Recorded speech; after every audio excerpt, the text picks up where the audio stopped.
nuevo encuentro que realizamos una vez al mes aquí en la biblioteca. El título de hoy es Los efectos de las emociones sobre el cuerpo. Ese es el título de hoy. Y bueno, para aquellos que no nos conocen, presento brevemente la institución. La Academia Filosófica de Mar del Plata es una ONG sin fines de lucro, cuenta con personería jurídica. Hace más de 30 años que se realiza la tarea aquí en Mar del Plata. Tiene su sede propia en la calle Funes 1336, donde allí se dictan cursos. Ahora vamos a comenzar uno, ahora les doy la fecha. Se comienza un curso nuevo. Y bueno, y todas las actividades que realiza la institución son desinteresadas, o sea, desinteresadas sin fines de lucro, ¿no? Son totalmente gratuitas y de entrada libre a cualquier tipo de persona.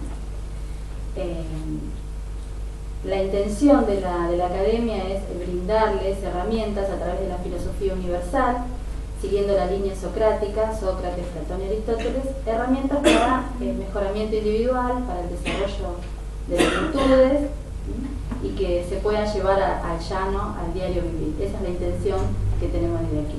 Y hoy, bueno, si llegamos a despertar una idea, aunque sea chiquitita, ya nos sentimos conformes. Bueno, les cuento, comienza un curso nuevo en la sede que va a dar comienzo el día 3 del 9, 3 de septiembre, a las 19 horas, como es de costumbre. ¿Acá está? No está en la... Bueno, si no, bueno, lo pueden anotar, el día 3. Aquellos que estén interesados pueden acercarse a la institución. Y bueno, ya les digo, es de entrada libre, gratuita. En la parte de atrás está el curso que comienza, porque estamos finalizando el de todo el año y ahora damos comienzo a uno nuevo. Y siempre seguimos con las charlas una vez al mes aquí hasta que termina el año.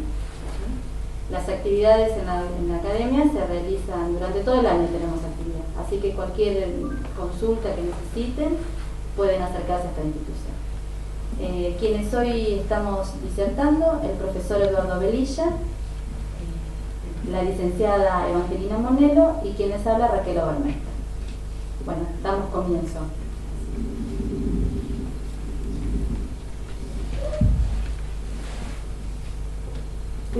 Las emociones y sus efectos sobre el cuerpo son rápidamente identificables en todos ustedes, pero lo que yo voy a tratar es de ir darle puntualmente algunos conceptos como para que después lo puedan llevar al conocimiento de ustedes mismos, es decir, que puedan lograr la autoobservación. Una de las características de las afecciones en las personas es que en algunos rápidamente las emociones y todo lo que es afecto puede llegar a bloquear a la voluntad. La voluntad no la vamos a perder nunca porque la voluntad es una facultad del yo, del alma, del espíritu, como lo quieran llamar. No se puede perder ni recuperar, es de cada uno de nosotros. Pero sí, sobre el punto que vamos a tener que prestar atención siempre es sobre el punto emocional, porque las emociones sí se pueden llegar al autoconocimiento, al dominio y a tratar de sacar los efectos que no nos gustan de las emociones. A veces la gente malinterpreta con el mundo emocional creyendo que nosotros tenemos que ser objetivos y racionales al extremo. No estamos hablando de eso, porque tanto el pensamiento como el mundo de los sentimientos y la voluntad es parte nuestra, es parte de nuestro yo, nos forma, no la podemos sacar, está en nosotros, somos nosotros. Pero si ustedes observan, podrán darse cuenta que algunas veces hay como algo que obtura la parte inteligente de nosotros, como si una neblina nos cubriera y no pudiéramos hacer las cosas tan fácilmente como otros días, como una fuerza interna que nos detiene. A veces esa es la manera más fácil de que ustedes identifiquen el mundo emocional, cuando es algo que nos perjudica, ¿no? Porque si me detiene y no me deja estar bien, no podemos decir que es algo bueno. Por ejemplo, si ustedes tienen un listado de cosas para hacer, que dicen, bueno, mañana yo me levanto y tengo que hacer todo esto. Tengo que ir a hacer trámites, tengo que ir a ver a alguien, y inmediatamente al rato que se levantan y se están vistiendo para hacer todo lo que tienen que hacer, alguien les da una mala noticia o les dice algo que no les gusta. Hacen igual lo que tenían planeado, pero les va a faltar energía, les va a restar a ese movimiento con el que uno se predispone a hacerlo de todos los días, algo les resta, como una energía a ese movimiento.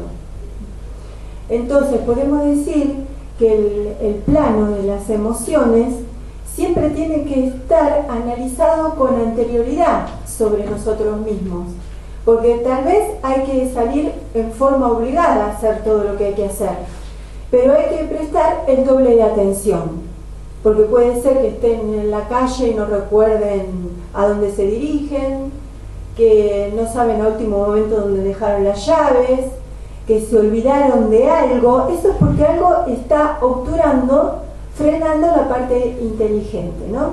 Que la parte inteligente es una función del pensamiento, ¿no? Porque todos somos inteligentes. El mundo emocional es subjetivo, no es objetivo. Cuando hablamos de las emociones, todos nos vamos a entender, todos nos entendemos cuando decimos estoy un poco triste, soy sentimental, hoy tengo las energías bajas, o bueno, ese tipo de cosas que nosotros hablamos y nos entendemos. Pero cada uno de nosotros va a identificar esa sensación de manera distinta. Sí nos entendemos, pero identificamos eso de manera distinta. Por eso decimos que es subjetivo el plano de las emociones. Sirve para comunicarnos, para entender al otro cuando yo quiero escucharlo o la otra persona me quiere escuchar a mí, yo quiero transmitirle cómo estoy. Pero siempre es totalmente subjetivo. En realidad nunca vamos a saber exactamente cómo está el otro. Porque cuando yo digo estoy angustiado, capaz que no es la misma medida que para otra persona. Al punto que esa angustia ya le está perjudicando la garganta, porque a veces es como un nudo que cierra la garganta, ¿no? O otras veces sienten algunas personas como un aplastamiento en la parte del plexo solar del corazón. Entonces podemos decir también que son subjetivas, pero que nos podemos entender cuando hablamos de ella, de todo lo que es el mundo emocional. Las emociones, al decir de la filosofía tanto como de la psicología, son vivencias psíquicas, además de subjetivas. ¿Qué quiere decir esto? Que nosotros las vivenciamos, las sentimos de un modo imperioso. No podemos decir que son directamente físicas, porque a veces no las sentimos como dije yo recién, sobre el corazón, o que se aflojan las piernas, o que anuda la garganta, pero son vivencias psíquicas y que se caracterizan, esas vivencias psíquicas, por formar parte de nuestra vida a cada momento. Hay otra cosa que es interesante, que lo leí en un artículo, ¿no? ¿Cómo aprendemos nosotros sobre las emociones? Nosotros aprendemos desde la niñez sobre las emociones y las entendemos, las empezamos a comprender porque son opuestas, de la alegría a la tristeza, de la simpatía la antipatía, del placer el disgusto. Entonces comprendemos, o cuando de niños nos dicen ¿cómo estás? ¿Cómo te sentís? ¿Cómo te sentiste con tal señorita? El chico inmediatamente va a decir algo, porque siente esa sensación y aprende de sí mismo, porque nosotros le ponemos alguna palabra, ¿no? Le damos la palabra pero él empieza a sentirlas, a identificarlas por su contrario. Aquellos que van desarrollando la inteligencia, en la parte del conocimiento de sí mismo, desarrollarlo intelectualmente, van a ampliar el abanico ese de opuestos, van a ampliarlo y van a ser más finos cuando puedan referirse a sí mismos, van a encontrar como si fuese más grados de esas sensaciones. Y también podemos decir sobre las emociones que tienen como una fuerza jerárquica. Había un ejemplo que a mí me gustó que decía que, para que ustedes se den cuenta para pintarles la emoción, dice, nadie puede festejar un cumpleaños cuando ocurre una desgracia en la familia. ¿Por qué? Porque la jerarquía es así, yo tengo alegría, estoy bien predispuesto, pero pasó algo que tapa esa y la corre a la otra. Por lo tanto están jerarquizadas, pero yo no las pierdo, son todas mías. Es como que una va con su fuerza y con su energía corriendo a la otra. La manera de equilibrarlos, y esto es un poco lo que vamos a desarrollar acá en la charla, es el conocimiento a través de la reflexión, ¿no? A través de la reflexión sobre sí mismo, para poder salir más rápido de esa situación cuando hay algo que a mí no me gusta, o que yo digo, bueno, tengo que cumplir con tal o cual cosa a pesar de que me siento mal. Entonces, el dominio a través del conocimiento hace que nosotros podamos manejar más rápido esas situaciones. Porque no es lo mismo la fuerza de la ignorancia, ¿no? Alguien que nunca pasó por una situación y se imagina que le va a pasar de tal o cual manera, pero cuando siente todo ese monto de energía, se sorprende. La emoción lo sorprende porque no pensaba que iba a estar así.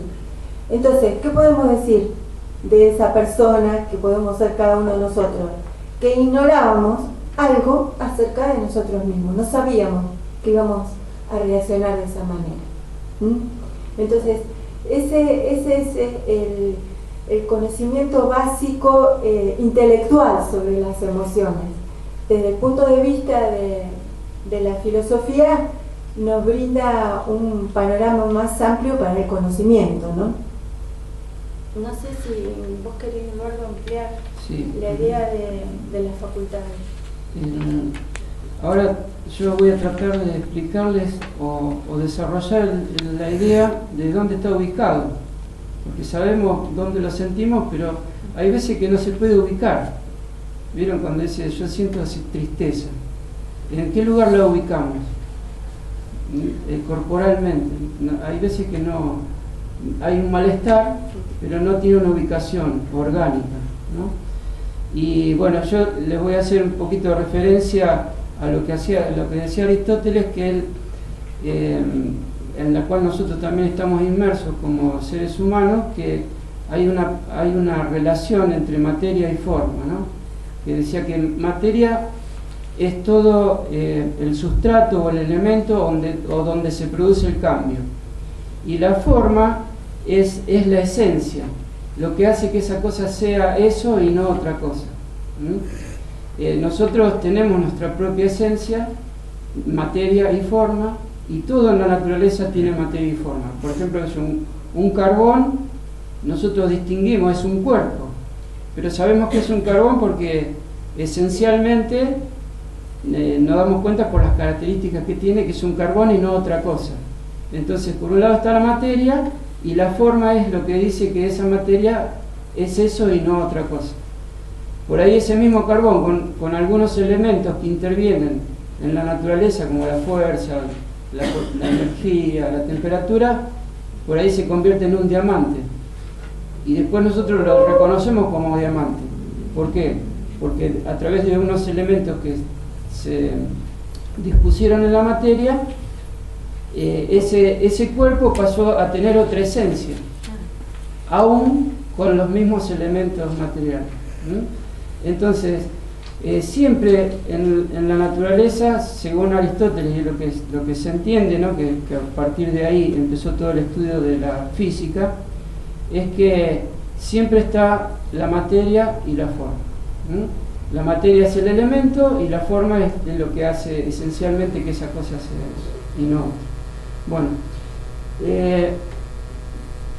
dicho esto, en el cuerpo humano, nosotros reconocemos el cuerpo humano precisamente por la esencia, sería porque la forma del cuerpo humano es esa y no otra, y por la esencia reconocemos todo lo que el cuerpo humano es, y también vemos que esa combinación de materia y forma y en el movimiento que se produce, cuando está bien organizado, la consecuencia es la salud, que sería la forma de ese cuerpo. Pero ahí estamos hablando todavía de lo que es la materia propiamente dicha.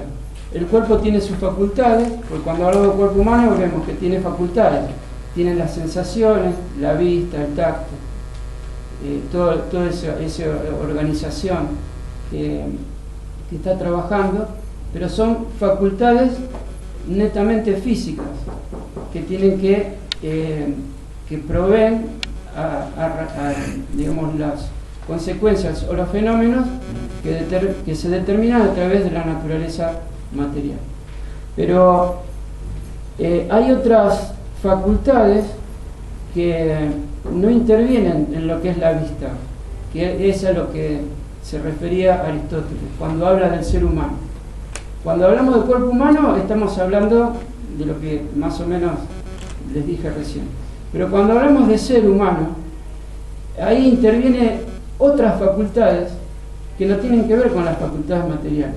Como por ejemplo, ustedes miran por la facultad que tiene de la vista, pero el entendimiento de lo que están observando, el juicio, todas las elaboraciones, las imaginaciones, todo lo que ustedes hacen a través de la visión, no es una facultad de la vista o del ojo, ni del nervio óptico, sino que es una facultad del entendimiento. Y el entendimiento está por encima de la facultad orgánica, porque ustedes fíjense que de acuerdo a mi modo de ser, es como veo las cosas. Ahí nos juntamos 3 o 4 personas, miramos un hecho y cada uno tiene una forma muy subjetiva de ver esa realidad. Sin embargo, el hecho se dio de una sola manera. Es el mismo. La luz incidió en la retina de cada uno de la misma manera. Sin embargo, cada uno lo entendimos de forma distinta. Bueno, esa subjetividad hace a la individualidad que yo soy. Bueno, ahora, ese que yo soy es ese compuesto sustancial de materia y forma, en el cual la materia es el cuerpo y la forma en este caso sería el alma, a lo que Aristóteles llama alma o espíritu, o como lo quieran llamar. Entonces, hay facultades propias que son de la esencia material y hay otras facultades que son propias de la esencia espiritual. Por eso Aristóteles decía que si bien había una unión sustancial entre cuerpo y alma, el intelecto y el entendimiento estaba separado, o sea que no tenía influencia de la materia para desarrollarse como facultad. Bueno,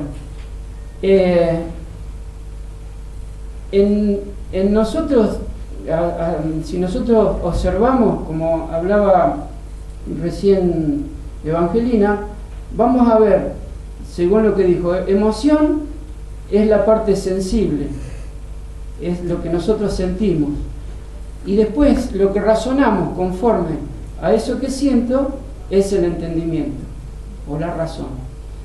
Entonces ahí vemos que dentro de nosotros como alma a su vez tenemos distintas operaciones o distintas facultades, que una facultad es el entendimiento, la razón, que está por encima de lo que es lo sensible, y después tenemos otra parte sensible que es la emoción,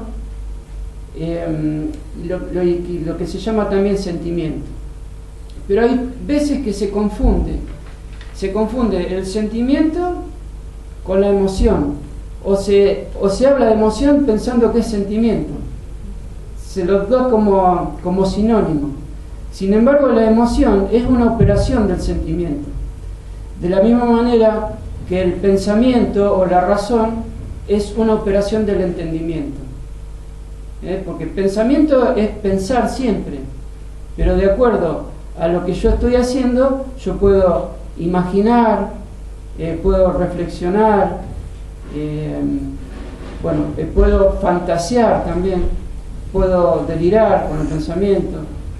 Bueno, entonces, si bien siempre es pensamiento, pero tiene distintas operaciones, y esas operaciones tienen que ver con la parte inteligible. De la parte sensible está el sentimiento también, pero el sentimiento también se divide en operaciones, como la emoción, como la pasión, y son operaciones distintas.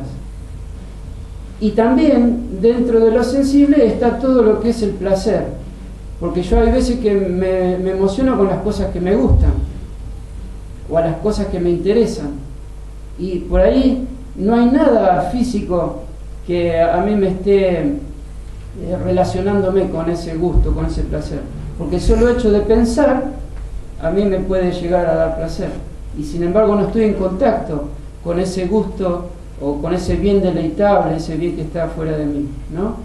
Entonces vemos que la emoción, si bien es una operación del sentimiento, a su vez está relacionada con lo que yo soy. De la misma manera que yo puedo pensar bien o mal de acuerdo a cómo soy, también las emociones se van dirigiendo conforme a eso que yo soy, a mi modo de ser, porque no todas las cosas me interesan y yo no me emociono por todo. No, soy indiferente a muchas cosas y a otras presto demasiada atención y hasta a veces soy dependiente. Entonces eso quiere decir que si bien la emoción todas la sentimos por igual y nos podemos entender, cada uno de nosotros tiene que relacionar la emoción con su estado, con su modo de ser. Y como es un modo, y vieron que por ejemplo nosotros podemos pasar de la ignorancia al conocimiento estudiando o interpretando, relacionando ideas, ¿no? Experimentando, podemos pasar de la ignorancia al conocimiento. Y de la misma manera podemos pasar de una emoción a otra si nosotros modificamos el modo. Eso quiere decir que el modo que yo tengo hoy de ser, si lo puedo ir modificando para mejor, no para atrás, porque yo lo que tengo adquirido es mi estado, y cuando yo sigo avanzando, ese estado es siempre para mejor. Entonces, el modo que yo tengo hoy de emocionarme o de sentir la realidad, de sentir la vida, se va a ir modificando si yo voy aplicando el razonamiento, el entendimiento, y voy conociendo un poquito más cuál es mi naturaleza y cuáles son esos movimientos. La emoción es como una alteración que se produce en nosotros, y siempre está relacionado con el placer y con el dolor. Siempre está el placer y el dolor. Cuando yo siento emociones es porque estoy inclinado hacia un lado o hacia otro. Discúlpame, sí. La manera de darme cuenta de esa diferencia es la serenidad, porque para seguir lo que hoy estábamos diciendo del contraste, ¿no? Cómo ustedes se pueden conocer. El contraste sería la serenidad, en el caso de la emoción, ¿no? Es como una perturbación. Vieron que cuando ustedes están serenos, reflexionan, o por lo menos analizan y toman ciertas determinaciones.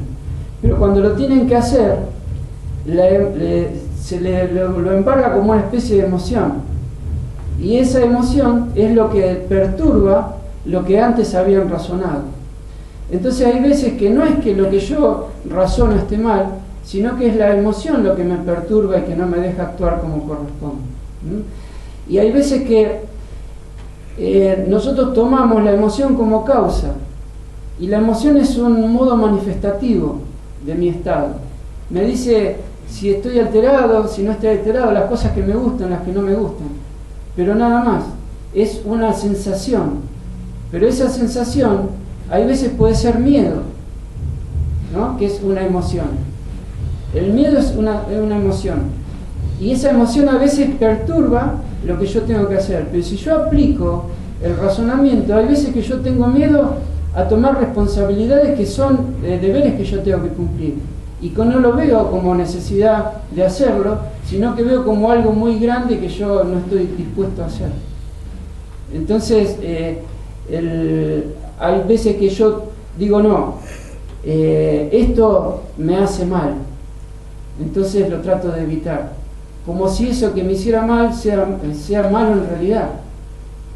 Y hay veces que lo que yo siento mal no quiere decir que esté mal, sino que está ante la perspectiva de una situación que yo tengo que enfrentar para salir adelante en ciertas cuestiones que tengo yo, a las que estoy acostumbrado y a las que siempre evadí.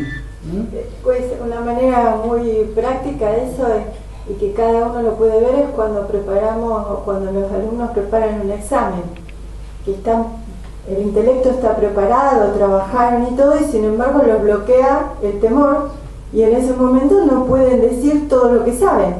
Entonces el buen profesor sabe lo que le está pasando, y sabe también si la persona estudió o no estudió, si lo conoce como alumno mejor, ¿no? Pero a lo que yo me refiero es que por eso hay veces que las personas dicen, ¿cómo? La emoción perturba, entonces la emoción es algo malo. No lo vamos a poder evitar nunca, por eso hay que conocerlo, y en ese caso se ve claro, la persona estudió, sabía, por eso siempre se dice que hay que estudiar más de lo que uno piensa que hay que estudiar, porque hay una parte que va a quedar bloqueada, que va a quedar vedada, y que en ese momento no me voy a acordar, y ahí está cuando aflora la cobardía, la inhibición, el orgullo de sentirse menos. El profesor sabe más que yo qué le voy a decir. Bueno, entonces ahí hay todo un campo emocional que bloquea, digamos, la persona. No es que no lo sabe, pero está bloqueado. Ese es el modo también ahí se puede ir cambiando a medida que se practican en la virtud. Y cuando se modifica el objetivo también, porque hay veces que nosotros ponemos objetivos que no podemos manejar, porque si yo hago cosas para que por ahí el otro que yo sea de su agrado, es un objetivo que no puedo manejar, porque independientemente de que yo haga las cosas bien o mal, el otro va a ser afín o no conmigo. Entonces yo ahí empiezo a tener miedo porque no puedo manejar ciertas situaciones. Distinto es si yo, por ejemplo, en el hecho del estudio, si lo tomo como un apetito de conocimiento, lo hago por mí. Entonces después los resultados van a ser la consecuencia de eso. Ahora, si yo lo hago porque tengo que cumplir, porque me elegí una carrera más por las cosas que me daba la carrera, por el estatus y no por la profesión, lo más probable es que me empiece a tener problemas, porque estoy poniendo objetivos que no son alcanzables por mí, porque no son míos, son objetivos que están fuera de mí. Entonces ahí es cuando viene el miedo, porque el miedo se sustenta en que yo, por más determinación que tenga, hay cosas que no puedo manejar porque no dependen de mí. Entonces cada vez que yo me propongo objetivos, siempre tengo que analizarlos, si esos objetivos tienen que ver con lo que yo tengo que hacer conmigo, o si es algo que está fuera de mí que no tengo que buscar, a las cuales, por mi modo de ser, hay veces que yo tengo necesidades que no son tales, como la necesidad de la aprobación, la necesidad de ser querido, la necesidad de formar parte de un grupo. Bueno, hay muchas necesidades que por nuestro modo de ser las hacemos necesidad, pero en el momento, en la medida que vamos modificando ciertos modos que yo tengo en el pensar y en el actuar, esas necesidades se van yendo. Pero no es que yo tengo que dejar de hacer eso, porque lo puedo hacer, porque yo me puedo relacionar, puedo desarrollar afectos con las personas, pero no tienen que ser apegos digamos, cosas que yo voy incorporando para llenar los vacíos que no hago con mi vida propia. Entonces todas esas cosas que están fuera de mí, a esas no puedo manejar. Entonces ahí vienen todas las distintas emociones.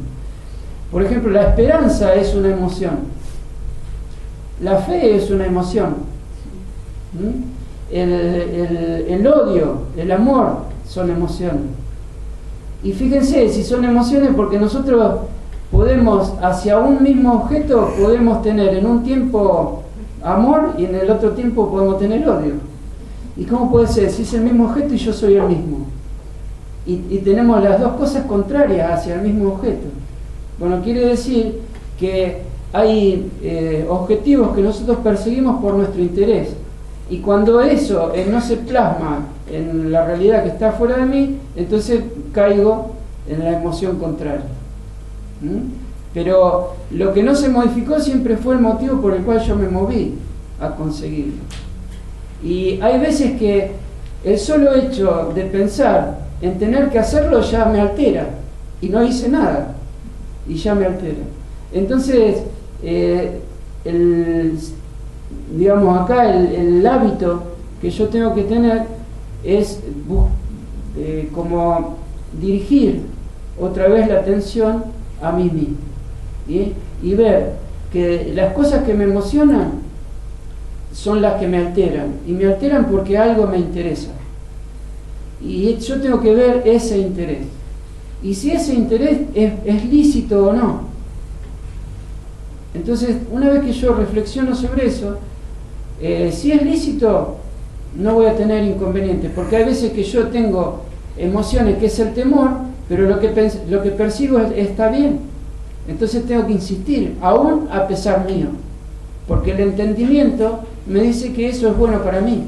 Entonces, en contra mío, yo tengo que cumplir con eso, sabiendo que si lo cumplo, voy a estar en un modo distinto de libertad, digamos, salgo de una dependencia determinada, en la cual si yo hago el esfuerzo, lo voy a poder conseguir. Entonces hay veces que la emoción es contraria a lo que yo tengo que hacer, pero si yo estoy convencido, después de haber analizado, después de haber visto mis intereses y haberme propuesto un objetivo que está bien y sé que lo tengo que conseguir, y esa idea, me doy cuenta que persigo esa idea, que si la consigo es buena para mí, entonces sigo adelante.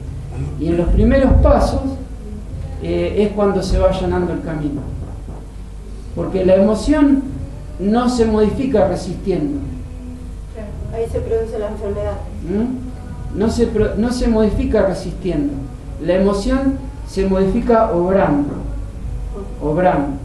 Y el obrar sería, en nosotros, es alcanzar la virtud, que después vamos a hablar. Algunos ya nos han escuchado a través de las palabras de Aristóteles y de Sócrates, que sería nosotros el obrar, obrar sería la modificación de hábitos en el pensar, en el sentir y en el actuar. Cuando yo logro eso en mí, la emoción deja de ser tal como es. Las emociones que son contrarias a las personas, cuando no en el hecho que él estaba diciendo recién, cuando sé que es algo bueno para mí, pero siento que me cuesta, por lo tanto la emoción la sensación de esa emoción no me gusta, pero sé que tengo que seguir adelante, ¿no? Pero hay emociones que las personas le da como cierto placer sentirlas, y entonces esas son las que enferman, como por ejemplo la emoción, algunas apegadas al sensualismo y otras apegadas, como él dijo recién, que se derivan del odio, como por ejemplo el rencor. Cuando una persona por ignorancia, es decir, porque no quiso verse, porque no quiso analizarse, sigue sintiendo rencor, es decir, que a lo largo del tiempo va a terminar en odio. Entonces, eso produce una enfermedad en el cuerpo físico. Por eso Primero va a estar eso que es el que, al decir de Brandan, que era un médico argentino, que tenía en cuenta el hombre como espíritu y materia, decía que primero estaba el conflicto espiritual de la persona y la neurosis que eso generaba. La neurosis siempre va a estar en nosotros porque es una emoción que se origina en los conflictos de la infancia, en todas aquellas cosas que nos perturbaron porque no las entendimos y quedaron guardadas en nosotros, y se produce eso que es una enfermedad nerviosa, pero que no está en el cuerpo físico, ¿no? Pero queda guardada a manera de conflicto. Entonces, el conflicto espiritual es lo que va a generar a través del tiempo una enfermedad de las que llamamos hoy psicosomática, ¿no? O antiguamente se decía que era un mal metafísico. Así que la persona no tiene nada, pero sin embargo tiene, no sé, un brazo paralítico, o no puede caminar, o tiene una ceguera y se la revisa en un caso más extremo, ¿no? Pero hay otros casos que de esas personas que hoy le duele esto, mañana le duele aquello, pero el dolor que le está dando vuelta no es físico, está en el alma, ¿no? Y que es un rencor por algo que le pasó con una determinada persona, o a la vida porque le pasó algo que le parece que a ella no le tendría que haber pasado, porque se cree buena o porque se cree privilegiada. Y es algo diferentes motivos, ¿no? Bien íntimo de la persona. Sí, o prejuicio. Es algo bien íntimo de la persona. Parecería que hubiera como dos tipos de emociones, ¿no? Esa emoción que se le dice en psicología la emoción choque, que son las que nos paralizan por cualquier circunstancia que viene de afuera, del exterior, y está la otra que es esta, la que alimentamos con el pensamiento, y que hay un médico también que dice que real envenena la sangre, esos pensamientos que envenenan la sangre, y que después se instalan en un órgano que generalmente es el órgano más débil que tenemos, todos tenemos un órgano débil, y suceden las enfermedades graves. Vamos al médico, y el médico ¿qué puede hacer? ¿Para qué está preparado el médico? Para atender esa lesión, el cuerpo, lo visible. Pero en realidad este conflicto, que es espiritual, es bien íntimo de la persona. Y el médico, fíjense que ¿qué puede hacer? Paliar con ese síntoma, en la mayoría de las veces, ¿no? Pero la causa, ¿dónde está? Si yo sigo sosteniendo ese pensamiento, ese sentimiento que acompaña esa forma, ese modo que tengo yo, lo voy a seguir teniendo. Pero también están esas personas que dicen, no, si no paro, ¿no? Me dijo el médico que voy a explotar. Entonces, ese tampoco es el camino, porque eso sería una resistencia, ¿no es cierto? Entonces no es el trabajo, ese no es realmente el objetivo es poder entender cuál es mi causa, cuál es el modo ese defectuoso que tengo de pensar y poder corregirlo, tener ganas de corregirlo, porque también está aquella persona que dice, no, yo a esta altura no voy a cambiar, ¿para qué voy a cambiar? Que me aguante, porque el carácter trae ciertos problemas, entonces, y trae problemas severos en el organismo, ¿no? Indigestión, trae dolores de cabeza, entonces, bueno, ese es el punto que el médico no va a poder solucionar y que nosotros en nuestro interior sabemos bien íntimo, como les decía al principio. El segundo escalón sería el factor anímico, que es el que hablaba Brandan. Bueno, el factor anímico en realidad a lo largo del tiempo lo que lleva es a un trastorno de alguna función del cuerpo, ¿no? La clave, nosotros estamos muchas veces acostumbrados a decir me duele el hígado, me duele la cabeza, me duele la garganta, pero la clave de la causa orgánica en este caso es todo lo que es el sistema límbico en nosotros, todos los ganglios, que por los ganglios se transportan todas las hormonas.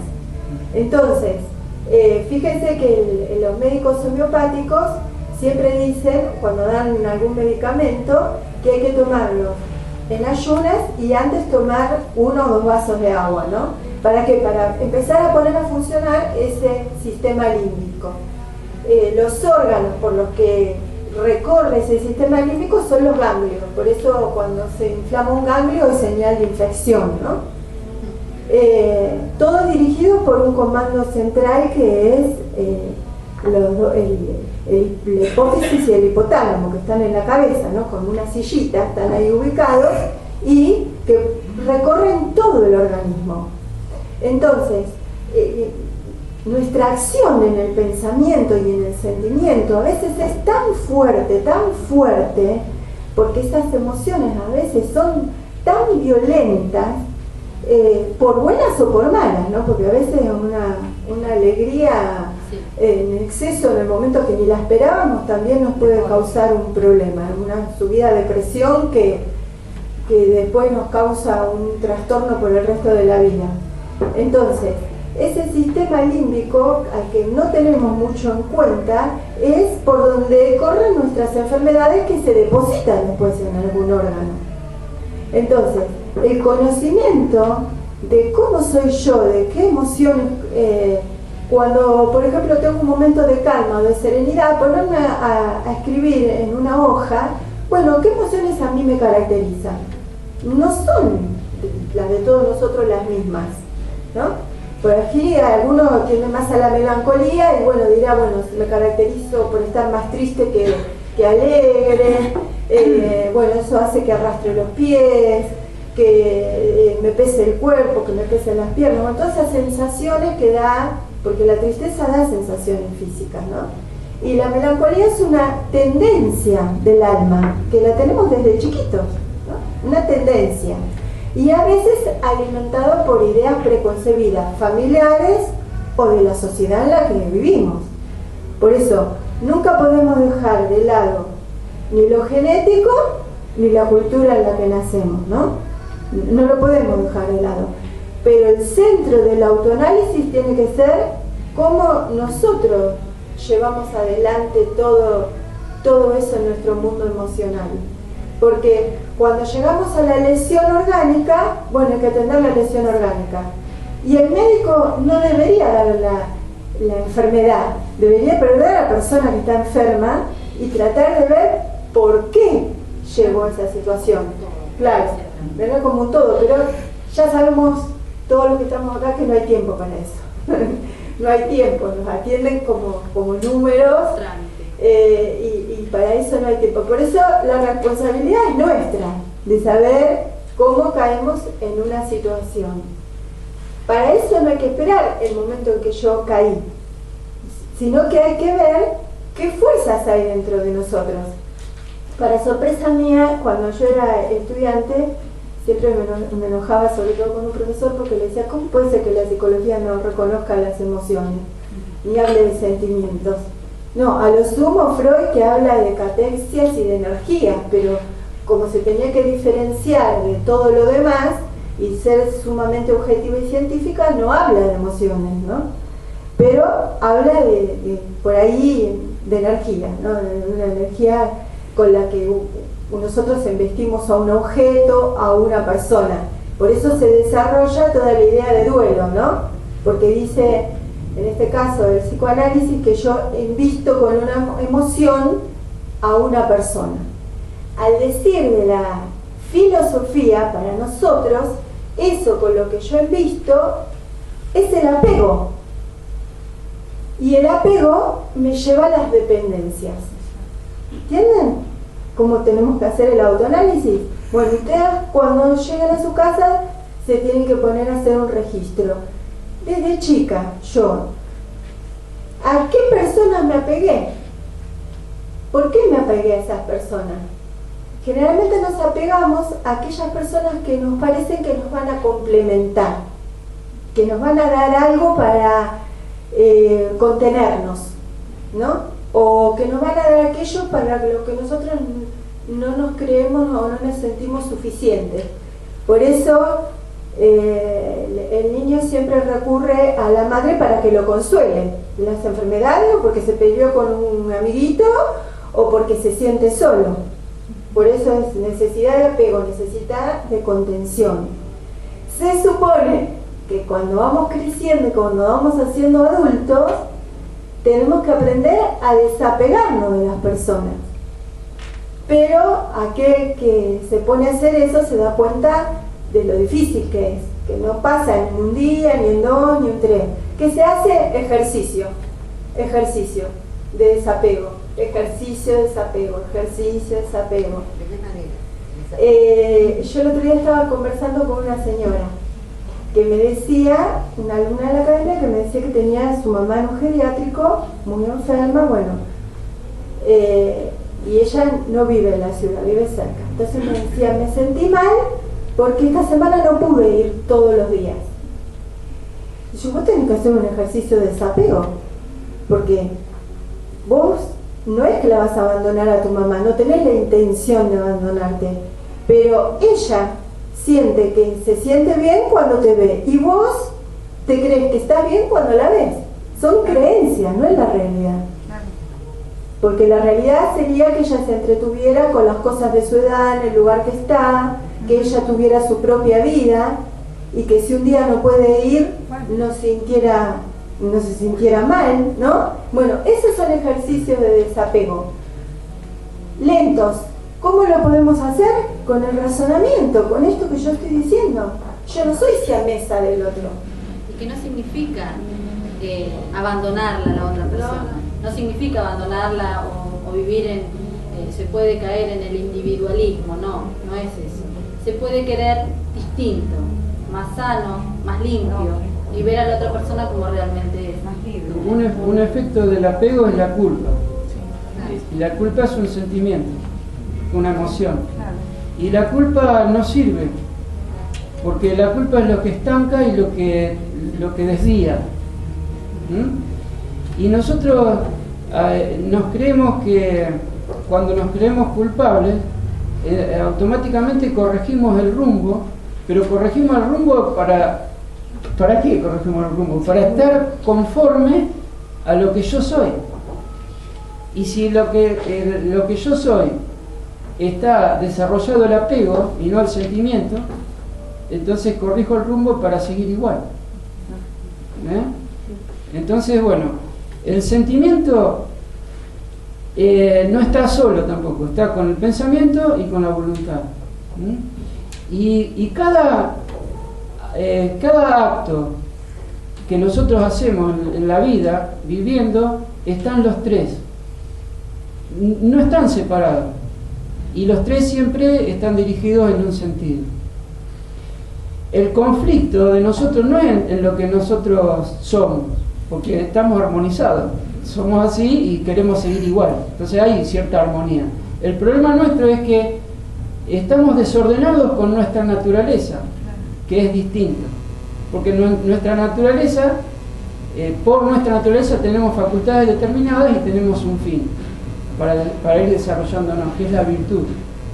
Para eso utilizamos las facultades. Pero la virtud es, acá yo estaba leyendo de la gran moral de Aristóteles, dice, la virtud es una disposición adquirida de la voluntad, consistente en un justo punto medio relativo a nosotros, determinados por la recta razón, tal como lo concretaría un hombre prudente. Cuando se habla de prudencia, a veces confundimos prudencia con cautela. Nosotros somos cautelosos, pero no somos prudentes. Porque la cautela dice, no, esto no lo hago porque me va a pasar tal cosa. Aquello no lo hago porque tengo tal consecuencia. Entonces somos cautelosos en la vida. Porque como sabemos las consecuencias que se pueden llegar a suceder si yo hago eso, entonces no lo hago. Desarrollamos la cautela nosotros, pero no la prudencia. Porque la prudencia es ese hábito de pensar, de sentir y de actuar conforme a lo que es. Y naturalmente encima, ¿no? Que es naturalmente, que es lo que nos da libertad. Porque hay veces que nosotros obramos bien, pero nos sentimos mal, obrando bien. ¿Y eso por qué? Porque hay un conflicto en nosotros, porque sabemos lo que tenemos que hacer, pero no está en nosotros la voluntad y el sentimiento necesariamente desarrollado para que eso sea un bien para mí. Bueno, esa es la modificación. Yo no tengo que dejar nada de lo que tengo. Lo único que tengo que hacer es aspirar a esa virtud, aspirar a la virtud. Y como él hablaba de que la virtud era como una especie de término medio entre dos extremos. Por ejemplo, entre el silencio y el ruido. Me parece que está abierta la puerta acá atrás. La de acá, la de abajo. Decía que era la virtud era un justo término medio entre los extremos. Y que nosotros, siempre viviendo, estábamos en esos extremos. O en el defecto o en el exceso. O nos falta o nos sobra. Por ejemplo, en un estado estamos tristes y por ahí pasa algo y estamos eufóricos. Entonces vivimos en los estados, pero esos estados están íntimamente relacionados con lo que yo soy. Si no, no puedo pasar de un estado a otro. Quería volver a una cuestión que también quiero relacionar con lo que vos decís, que la misma causa que nosotros origina enfermedades es la misma causa que nos sanea, porque en nosotros hay una potencia para estar bien siempre, hay una potencia, hay una energía que siempre está, es decir, la misma energía que a veces nos enferma, si nosotros la sabemos dar vuelta con el razonamiento y con el sentimiento, ahí mismo está la fuerza que está en el ser, en el yo, para sanearnos y volvernos a nuestro centro. Entonces, cuando nosotros usamos la virtud, vamos a volver al caso del apego, cuando yo digo, bueno, yo tengo que desarrollar la individualidad, yo tengo que estar bien estando sola y estar bien estando acompañada. Ahora, cuando estoy sola, yo tengo que tener un plan en esa soledad. Tengo que saber qué es lo que quiero para mí y sentirme bien en eso que haga, en eso que voy a hacer. Puede ser que a veces, ¿vieron? Están esas personas que, bueno, si van a hacer gimnasia necesitan ir con una amiga. Si van a estudiar necesitan ir con otra. Si van a caminar necesitan ir con otra. Y yo digo, ¿nunca encuentran el placer de sus propios pensamientos y decir, bueno, voy a caminar y voy a pensar en esto que para mí es un problema hace rato, ¿no? Y encontrarse con uno mismo y ser el mejor amigo de uno mismo, ¿no?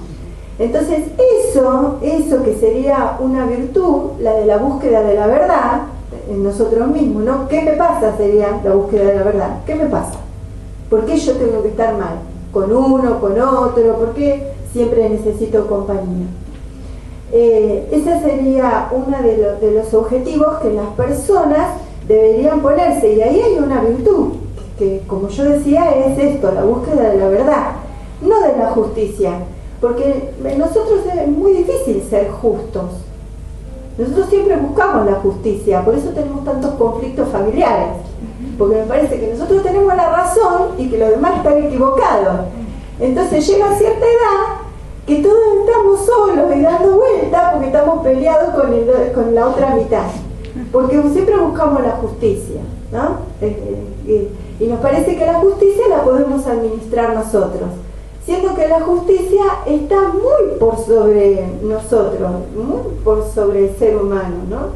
Que hay una justicia divina que pone en orden la naturaleza espiritual y la naturaleza material, y que nosotros deberíamos más ocuparnos de nosotros mismos. Entonces, ahí yo voy a trabajar el rencor, voy a trabajar el apego, y puede ser que encuentre en esa persona, que a veces puede ser hasta un enemigo, un amigo, pero porque yo voy predispuesto de otra manera, sin ilusionarme, ¿no? Porque a veces las personas se ilusionan con ciertas cosas que quieren, con urgencia, sin conocimiento de sí mismo. Es decir, que yo lo que tengo que ver es siempre la realidad. Y dentro de la realidad, mi realidad, cómo soy y qué tengo que hacer conmigo para estar mejor. ¿Qué tengo que hacer? Las cosas que son injustas, a veces en un momento de la vida nos parecen injustas, y después cuando seguimos viviendo hacemos como una distancia con respecto a nosotros mismos y nos damos cuenta que no eran tan injustas, que eso que nos pasó a veces hasta era para un bien, ¿no? Y después nos damos cuenta con el devenir del tiempo, ¿no? Con el devenir de los años y de lo que es la experiencia de la vida. Entonces, cuando buscamos el término medio, siempre tiene que ser con respecto a lo que encontramos en nosotros y teniendo en cuenta la subjetividad. Por eso todos somos distintos, todos vamos a ser desiguales. Siempre que algún tipo de emoción los esté perjudicando y ustedes se den cuenta que además de la emoción son apasionados, que es otro aspecto de nosotros mismos, pueden recurrir a esa pasión para salir adelante, que es otra fuerza que tenemos, que a veces no todas las personas la tienen, ¿no? A veces pueden tener pasión por el estudio, pasión por la familia, pasión por, no sé, hasta por limpiar la casa, es una pasión, porque hay otras personas totalmente apáticas y vienen en el desorden, en la mugre, y no les origina ningún ni siquiera pensamiento, ninguna reflexión eso que les está pasando, ¿no? Bueno, entonces, la pasión a veces es una fuerza que si las personas sienten que la poseen, pero que se ha adormecido, pueden recurrir a ella para salir adelante de una depresión, de una angustia, de un problema que tienen, ¿no? Recordar cómo sentían cuando sentían pasión por algo. Y a veces que miren, porque he hablado con personas mayores, a veces el cuerpo no les da, ese cuerpo físico que va mutando en el cuerpo, va cambiando, envejeció, no les da para hacer tal o cual cosa, pero la pasión está y la pueden canalizar en algún modo, para salir de la situación en la que se encuentran, porque a veces una lectura, interesarse en un grupo, interesarse en alguien que me necesita, en eso se pone a veces la pasión y me regenero yo y regenero al otro. Entonces, la pasión puede ser que a veces cause problemas en el caso, por ejemplo, de la audacia.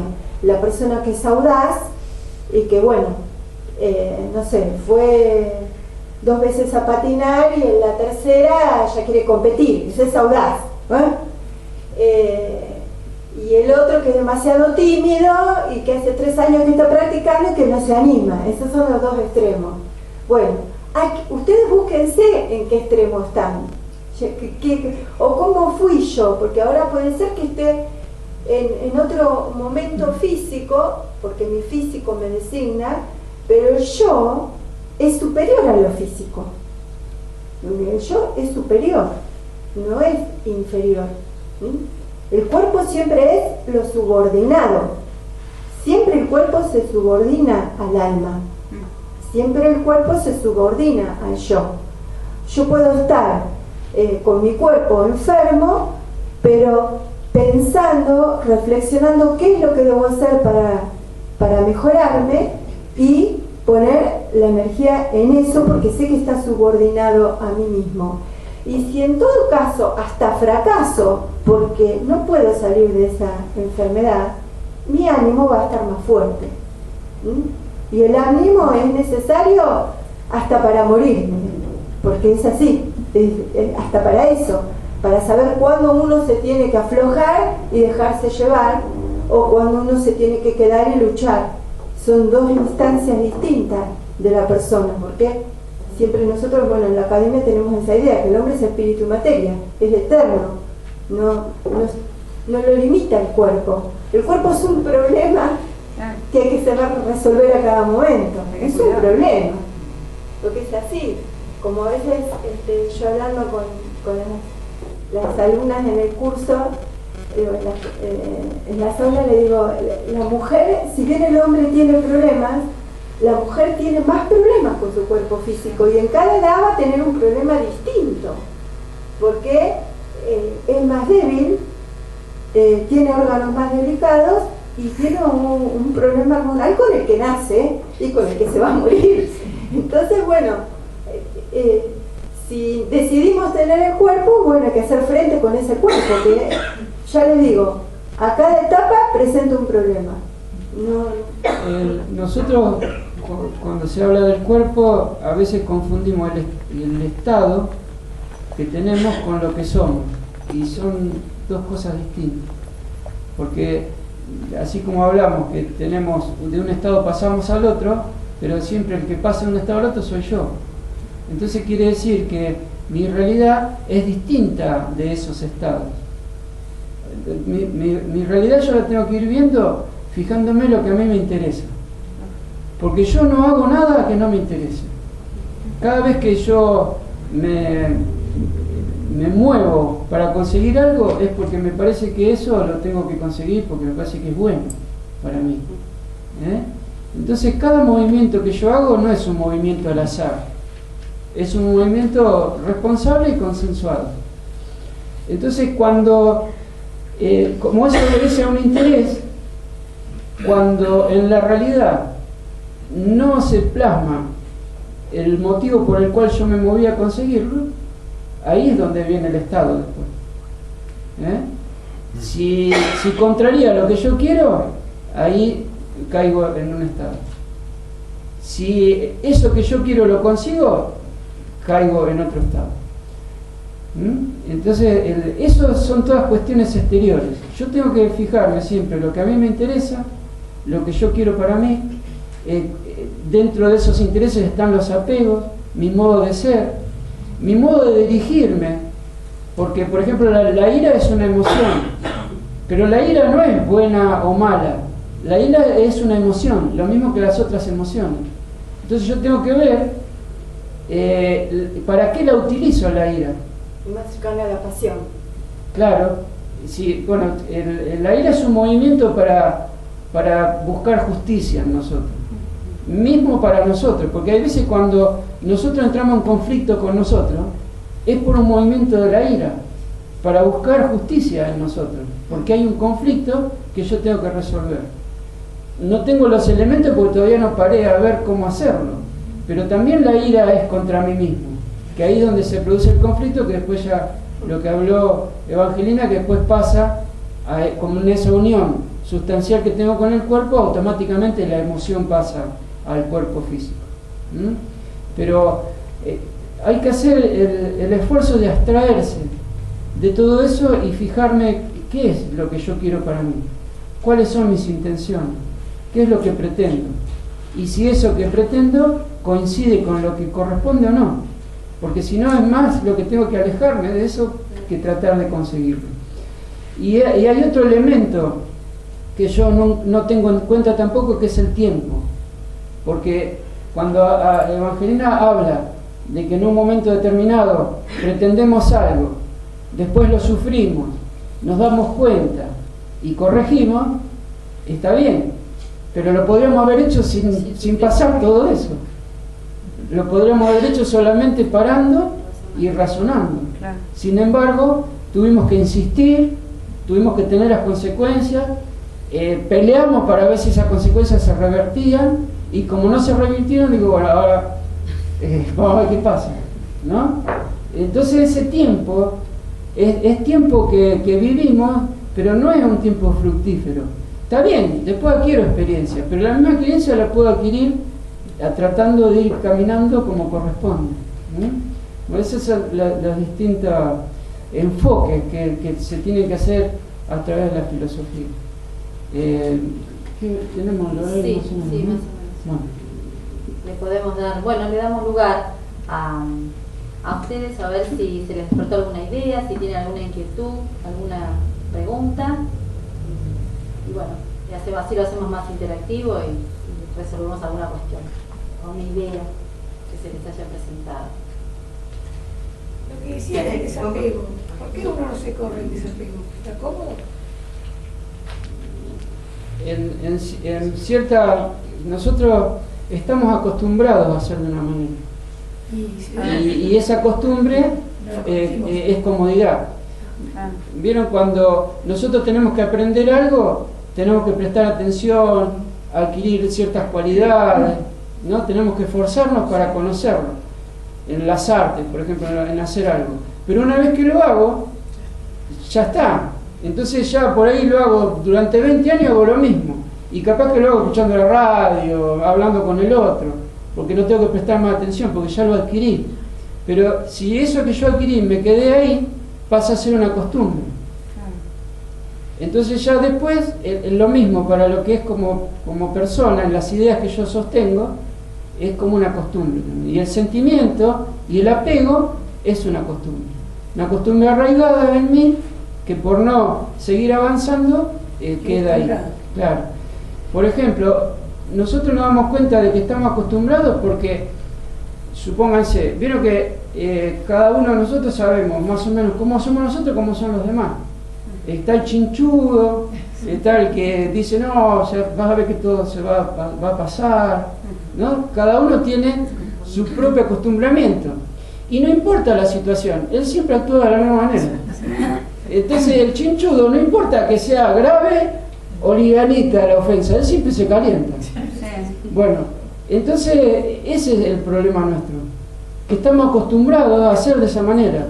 Y no importa la situación, yo siempre actúo de la forma que estoy acostumbrado. Bueno, tengo que empezar a incomodarme, a estar incómodo de ser de esa manera. Entonces ahí es cuando la voluntad se empieza a dirigir a las cosas que tengo que adquirir, y no a hacer lo que ya estoy acostumbrado.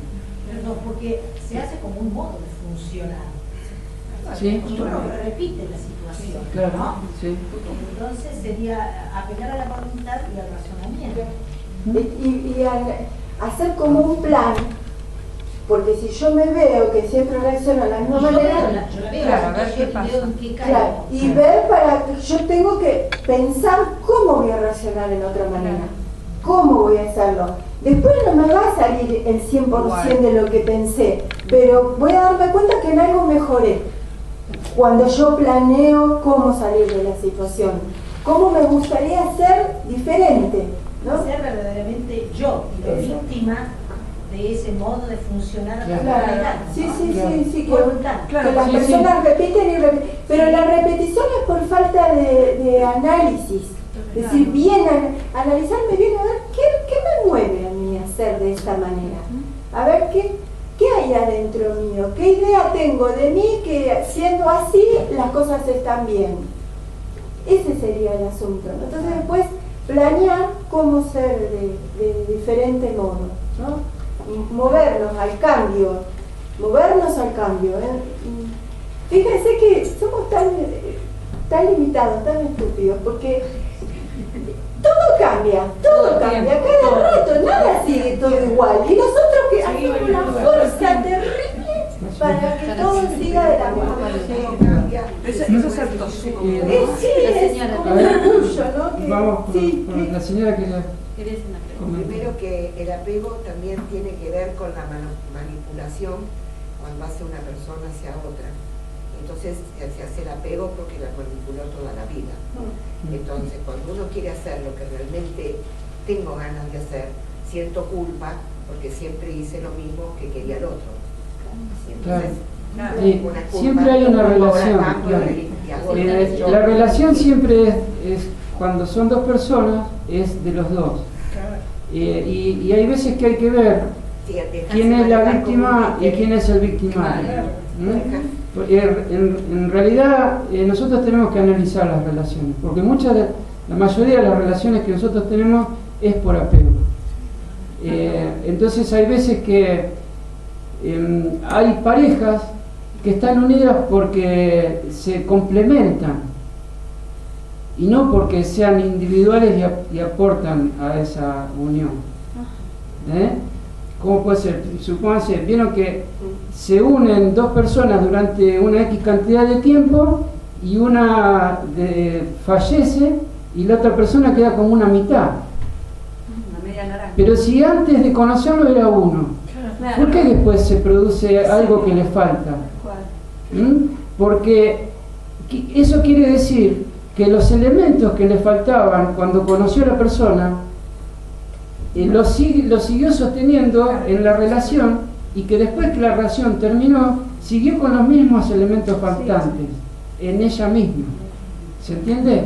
Entonces todo lo que nosotros no desarrollamos en nosotros conforme a nuestra naturaleza, esos vacíos hay que incorporar algo en esos vacíos.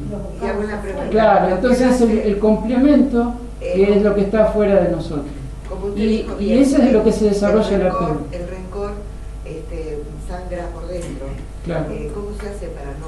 Bueno, el ahí rencor, sería cuando un- uno reaccionó, Claro. no fue manejado Perdona, con interés. señora, por favor. A ver, lo que hay que... ¿Cómo se sale? Bueno, lo que hay que diferenciar ahí, primero hay que analizar cómo empezó eso. ¿Por qué debilidad yo cedí y empecé esa relación? ¿Cuál fue la debilidad primera? La debilidad mía. Después hay que buscar en el mundo interno si no se sufre como de una violencia interior. Porque usted dice, el otro me dirige como un títere toda la vida y yo acepté. Pero hay que ver cómo se aceptó. Porque si fue con violencia interna, no fue tan pacífica. Lo que pasó fue que faltó el plan para desenvolver lo contrario.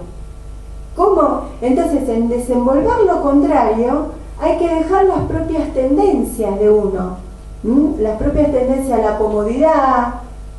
Y bueno, yo sigo así, total, las cosas siguen bien. O sigo con pareja, o las cosas económicas van bien, o la familia sigue unida. Siempre hay algo atrás de todo eso que hay que analizarlo bien para después encontrar las propias fuerzas que me pueden llevar a desarrollar la individualidad. Hay relaciones que se sostienen toda la vida entre que uno parece violento y el otro parece sumiso y no, tiene una violencia interior. Eso le pasó, lo tengo bien estudiado en el matrimonio de mi mamá y mi papá. Mi mamá sufría depresión que la llevó a la muerte después, ¿no? Pero no era pacífica, tenía violencia interna. ¿Entienden? Entonces, claro, era un complemento, los dos eran violentos. Los dos les gustaba pelearse. Pero la violencia de ella era interna, entonces como no podía ni gritar ni estar mal, sufría de alta presión. Que aparecía en momentos clave que podían llevarla a una situación peor. Pero, ¿y qué sostenía eso? El apego, por sentir la seguridad dentro de la familia. Los hijos. Claro, la familia es todo eso, los hijos, el matrimonio, todo eso, que son ideas que nosotros son preconcebidas en nosotros. Podemos funcionar bien y la familia puede seguir adelante sin necesidad de un sacrificio extremo. O la otra, cambiar lo que hay que cambiar adentro nuestro, seguir en esa relación pero sintiéndonos libres, no prisioneros de esa relación. La libertad es un efecto, no es una causa. Yo tengo libre albedrío, que es distinto. Lo confundimos, porque yo tengo la posibilidad de pensar en un sentido o en otro, ¿no? De desarrollar mi sentimiento en algo o en otra cosa, de dirigir mi voluntad hacia un objeto o hacia otro. En eso consiste mi libertad, en la posibilidad de elegir el camino para concretar objetivos. Pero yo soy libre si desarrollo la virtud, si no, no soy libre. Si no, caigo en el apego. Esa es la diferencia.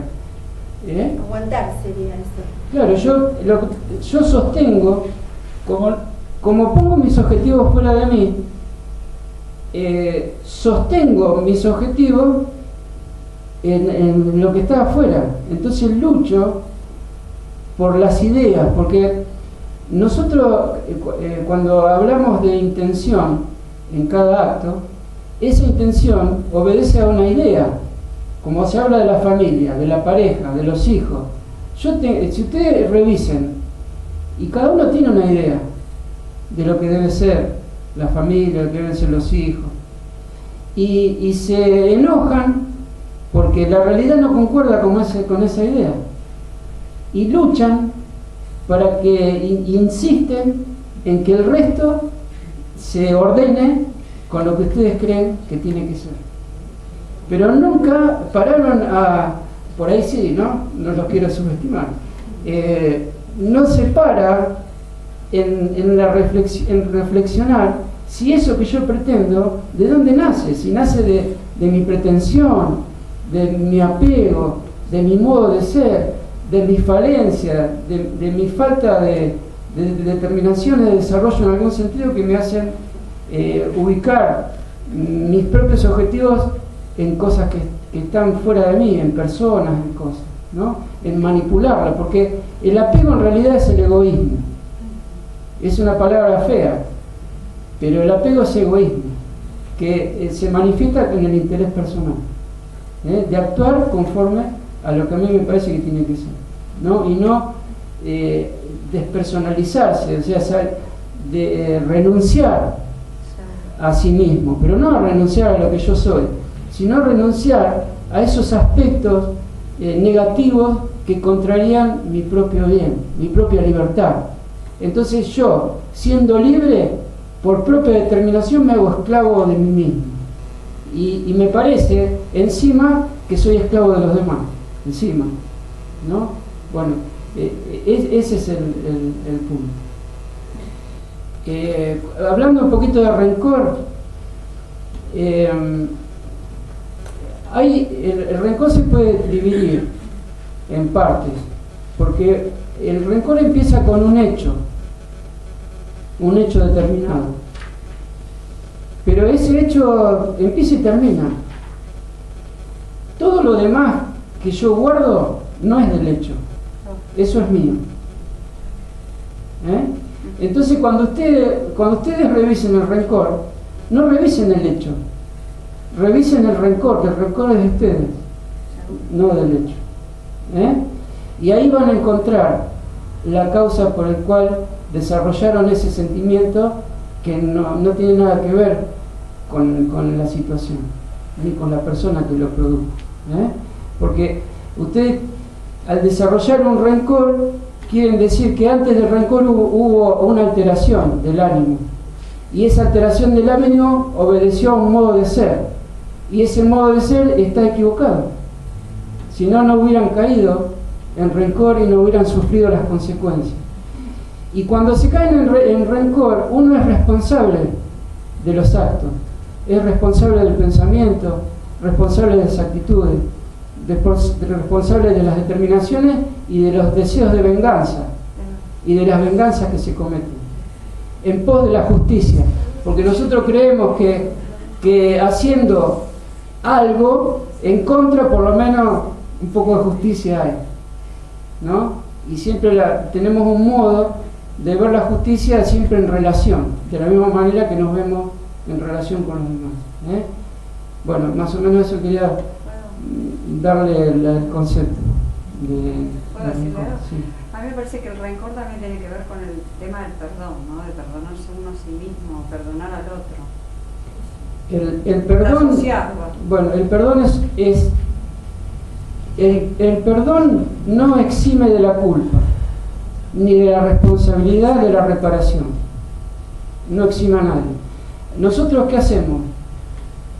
Cometemos un hecho determinado, por ahí nos damos cuenta que nos pasamos, nos equivocamos, entonces ¿qué hago? Automáticamente voy y pido perdón. Y ahí la otra persona me puede perdonar o no. Si me perdona, digo, bueno, ya está por concluida el círculo.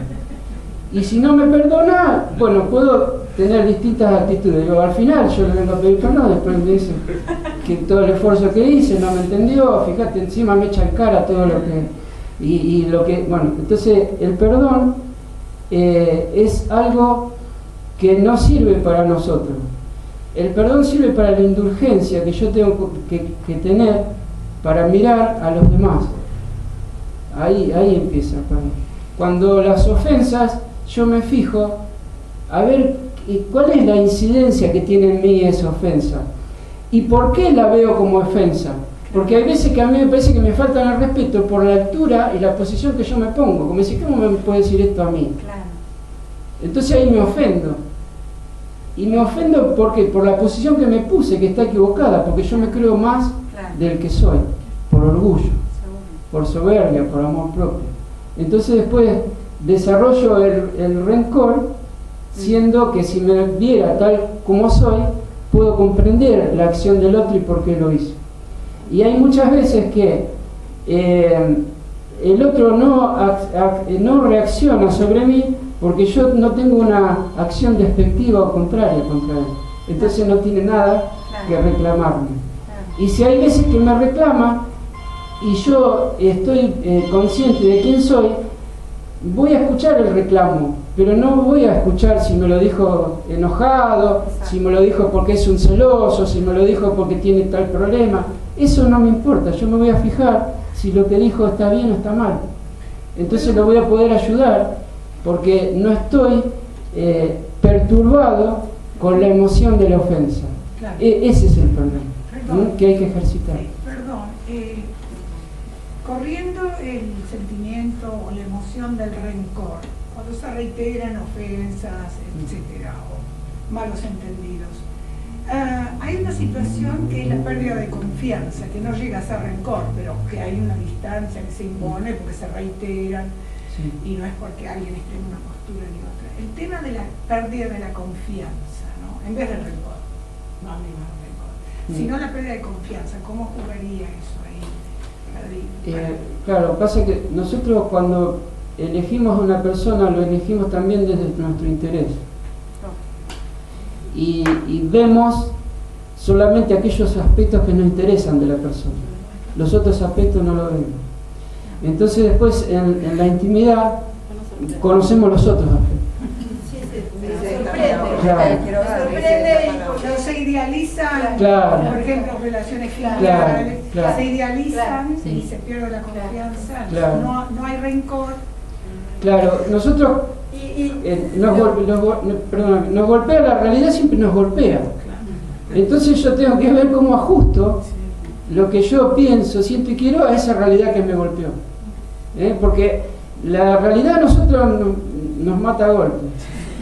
El asunto es tener el hábito como para mirar esa realidad y después acomodarme a esa realidad. Gracias. Que si yo hago eso, después las determinaciones salen solas. Las determinaciones salen solas. Ver la realidad sería obrar con prudencia, no autoengañarme. Bueno, yo quiero seguir con esta persona o teniendo una relación mediana con esta persona, pero no me tengo que volver a escapar de la realidad de lo que es. Ya asumo que es eso. Entonces lo veo tal cual es. Porque si no, hay siempre como una pulseada o como un temor. Y la desconfianza en nosotros no es buena, porque nos limita terriblemente en las expresiones, en todo, en las relaciones, nos limita constantemente, hasta en el desarrollo de la ley de solidaridad y la ley de sociedad que debemos cumplir. Continuamente nos está limitando, no queremos, porque siempre vamos preferible estar a resguardo en lo conocido y no en lo desconocido. Entonces yo también diría que hasta es un riesgo que corremos, un riesgo, porque nosotros somos así, lo que no significa dejarnos avasallar o dejarnos perjudicar. Si somos realistas, no nos va a pasar eso.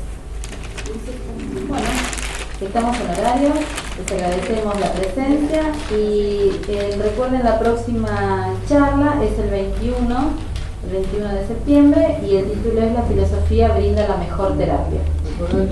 Les recuerdo también la clase, el curso nuevo que comienza el martes 3 y cualquier duda, igual estamos en los martes, estamos terminando el curso anterior, así que se pueden acercar por cualquier consulta y si se quieren inscribir en el curso. Pero allá en la FUNES. Sí, en FUNES, sí, en FUNES.